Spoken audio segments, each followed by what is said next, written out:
And now I'd like to introduce David N. Yellen, who is in his second year as president of Marist College.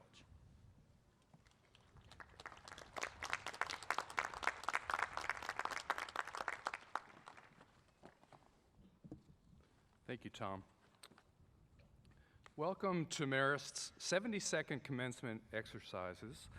For those of you who will be around once it gets dark, I wanted to note for you that in honor of our graduates, the lights on the historic Mid-Hudson Bridge just down away will be lit in the Marist colors of red and white.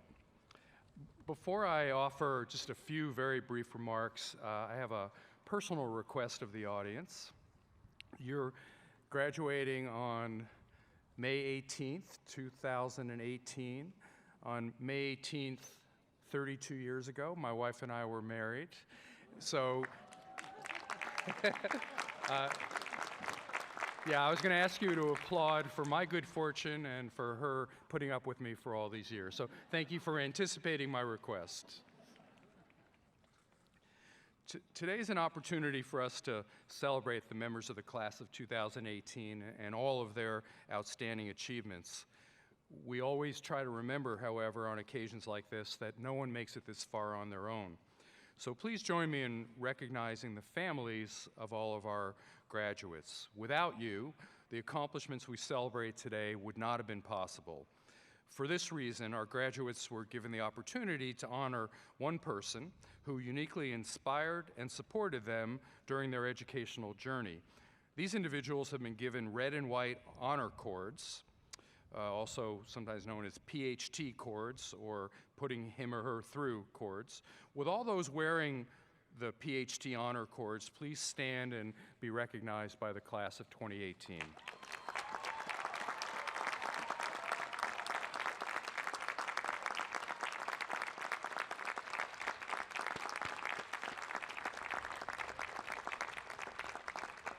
I'd also now like to invite all parents, grandparents, spouses, significant others, and children of our graduates to stand and be saluted by the class of 2018.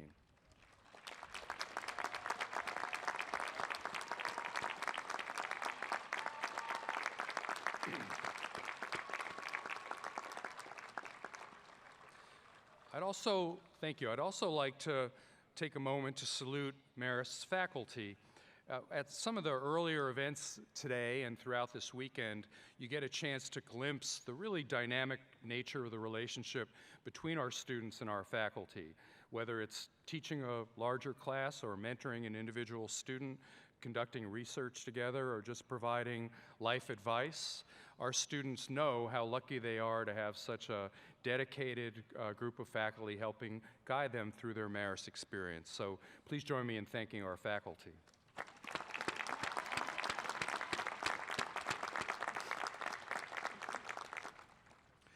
Finally, let me thank Kate Donham, Judy Ivankovic, and the members of the Commencement Committee for all of their work in organizing tonight's ceremony. You know, we show up and things run great, and it can be easy to forget just how much really hard work it takes to make an event like this come off so flawlessly. So thank you.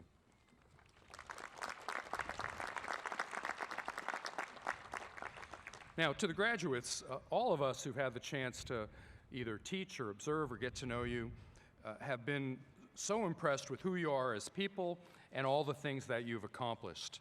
You've brought your diverse life experiences to the classroom. You've shared your ideas in publications, in written form and online. You've assumed leadership positions in student organizations.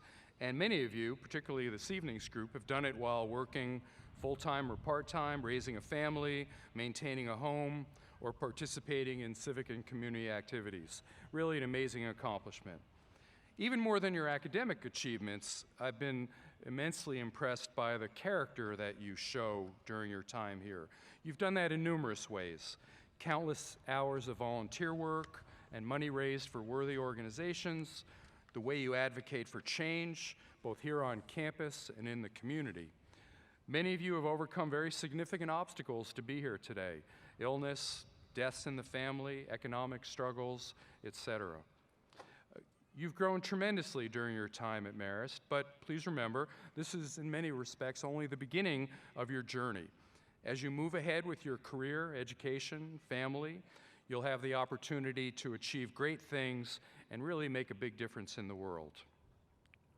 In education, not so much higher education, but back when we were in elementary education, we used to hear a lot about the 3 R's, reading, writing, and arithmetic.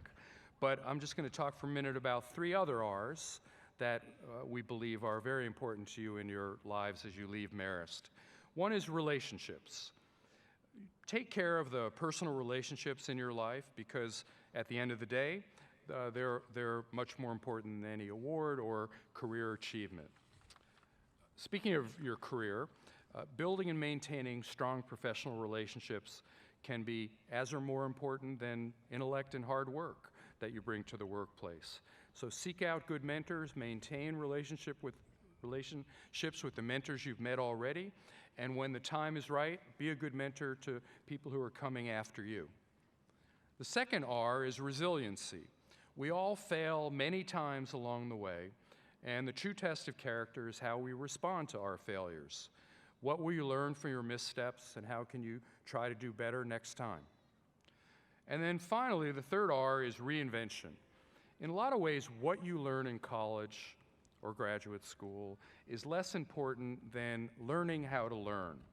Now more than ever, education has to be a lifelong endeavor. The pace of change in society is faster than ever before.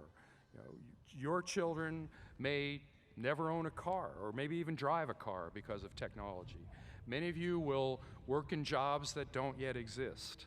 So no matter where life takes you, what career paths you follow, always be a learner, always keep educating yourself, and always keep adapting to new environments. I hope you share my view that today is a great time to be alive and working and living in our world.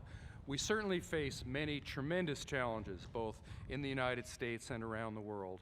And some of those challenges really are existential ones.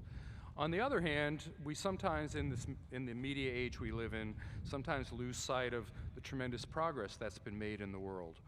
The percentage of the world's population living in extreme poverty or in active conflict zones is the lowest it's ever been in human history.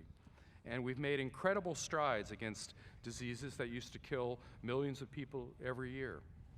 Ironically, some of the trends that cause problems are the very ones that lead to improvement in other areas in the world, principally globalization and technology. And those two trends are going to be major factors in your working lives, I'm quite confident. I'm optimistic, though, that because of the character you've shown and the education you've received and the kind of people you are, that you're going to apply your great skills and great attitude to helping to make the world a better place. You're people of character and intelligence. You've helped make Marist a better place already, and I wish you the very best as you go out and try and do the same in the nation and in the world. So good luck and congratulations to the class of 2018.